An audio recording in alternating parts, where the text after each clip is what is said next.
Hey everyone, welcome back. It's been a while since I've recorded a video because I was away on a trip for a few weeks, but I am back now and I'm going to be doing a recent pickups video. So this will include some games that I got in America here, ordering online and that sort of thing. And there's a few games that I have on my list here that are actually from Japan that I picked up while I was traveling. So anyways, let's jump into it. So starting with the stuff that I got here before my trip, some of you who've seen my previous video may have seen it already, but I got Tony Hawk Pro Skater 3 for Game Boy Advance. As mentioned, I love Tony Hawk games and skateboarding games, especially the ones that are on Game Boy. They're a lot of fun and they're usually kind of different from the normal games, so for like consoles, so good variant. I got Driver 2 Advance. This is another one that I picked up that I already have. I have it as a cartridge only though, and since it was so cheap for the complete CIB, I figured why not.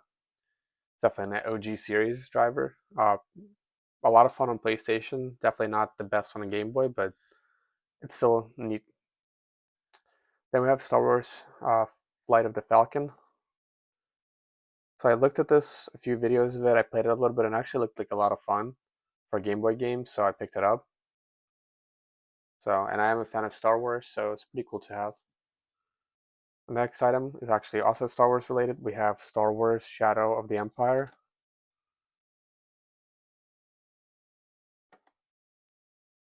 Another game that looks somewhat interesting. I don't know how it holds up. I will, from my personal experience, N64 games don't live up, or shouldn't say live up. They don't really hold up well over time necessarily. So we'll see how that plays.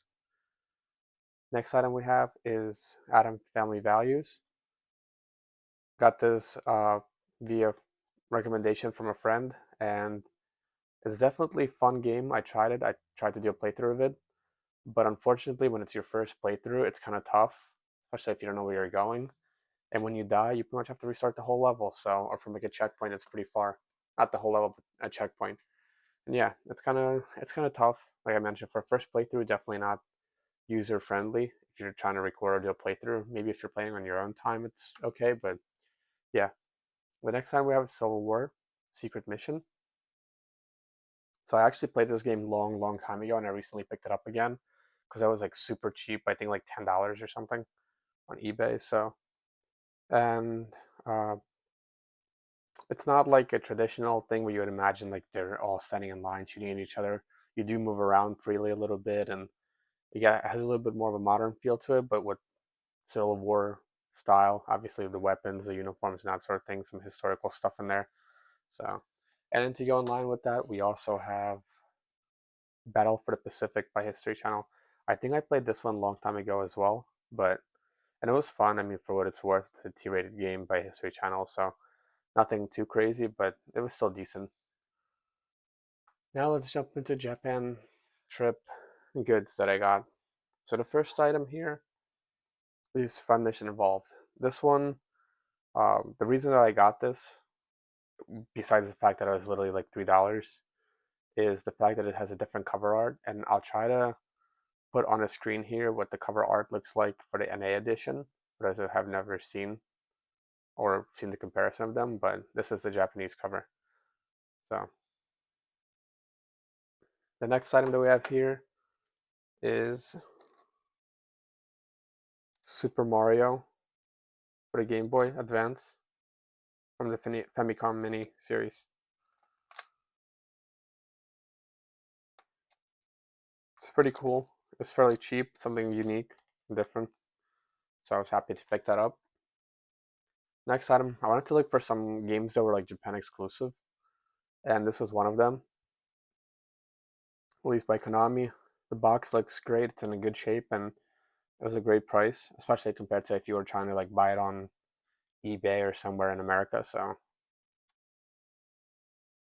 and it's one of the games that I can actually play without having to really understand too much Japanese. So that's always a plus. Next item we have here is Rockman 5, which pretty much is Mega Man, but in Japan it's called Rockman. I love the cover of this, I love the art, and I really like the box style that they have in Japan in comparison to the US with the more square boxes. I think both look good, but yeah, it's kind of different. Next item that we have Final Fantasy IV for the DS.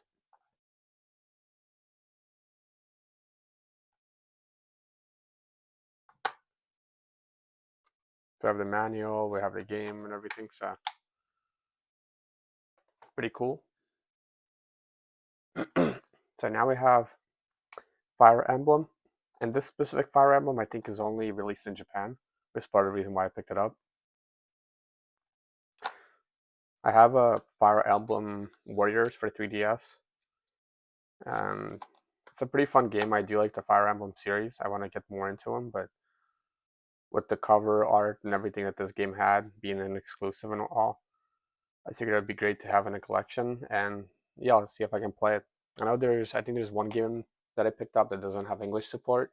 I forget which one it is, but nonetheless, I'm still happy to pick stuff up and enjoy it, try it out, and just have it in the collection, something that's different. So next item we have here is Fatal Frame. I think this does possibly have a physical release in the US, but in Japan it had it and it was pretty cheap. This might be one of the games that does have English support as well, so it's kind of a plus in that sense. And it's brand new. So the next item that we have here is this. This is like Harayagami 1 and 2. It's like a visual novel. This might be the one that only has Japanese like language, unless you have this on like PC or something, and or you download some sort of a mod or something like that. This might not actually have English support on the console, like when you by default, which is unfortunate because it's a visual novel and you kind of need that. But it's like a horror game, so I think it's exclusive in Japan in terms of at least physical editions. So, and then the next item we have is Wizardry. I've seen Wizardry a number of times. I never actually played it, but it looks kind of interesting, like the style of it. And this specific one, the Five Ordeals, is only available in Japan. I think it's a Japan release. I don't know if you can somehow get it via console, like via digital install in the US, but physically, it's only in Japan. So the last game that we have on our list here is Curse of the Bloodstained Curse of the Moon Chronicles. So this comes with like 1 and 2, I think. And I think there's like it's either available like it's available digitally in the US. I think they have the first game through limited run or something like that, but ultimately this little collection I think only released in Japan. So that's brand new. It's pretty solid price and looked fun. I do have Bloodstained Ritual of the Night, I think it's called, the other one for the PS4. I haven't beaten it yet, but I got pretty far into it. It's a pretty fun game. I love the Castlevania style. I know this one's a little different because it has more of that old school, like 8-bit or 16-bit style to it, but yeah, pretty solid game as well. And then for our last item on the list, it's actually not a game, but rather an amiibo. So I like the Zelda series and thought this would be really cool to get. It's a lot cheaper, obviously, in Japan.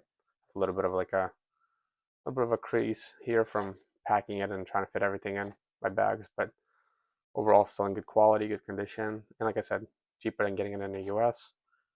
So pretty cool. So anyways, guys, that concludes my recent pickups video. Thank you for watching. Hopefully catch you in the next one.